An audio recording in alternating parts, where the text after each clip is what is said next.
华视在地新闻继续是台中的消息。公益团保基金会举办着原住民甲客家两大族群的创意活力的竞赛，透过舞蹈、歌曲甲戏剧，鼓舞大家组队来比赛。今年有6组的队伍来参加，大细汉朋友做伙顶台来演出，真精彩。菜干了，还吃饭蛮好吃哦。台顶真热热，敢若看到客庄万柑仔、万来啊丰收的农事情景。当然，重要的美食嘛，拢搬上舞台，加上歌谣、生动、阁有活力的演出，连大家的评审拢真惊喜。因是来自台中当时的客家庄上城社区发展协会。我们希望能够活络我们原民跟客家地区的社区据点，很团结啦，联络感情啊，所以我们都好高兴，都很想说出来比赛，大家的笑容都好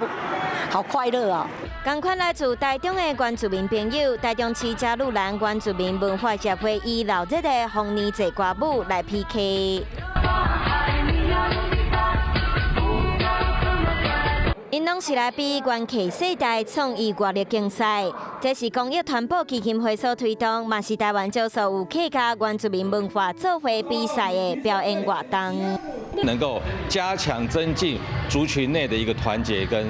向上的力量。6组原民和客家队伍尽全力，透过舞蹈、歌曲、戏剧等等的表演，展现文化特色。因为疫情今年无开放观赛，明仔会透过面册线顶播出，让更多民众自比赛当中参加和熟悉原乡和客家文化。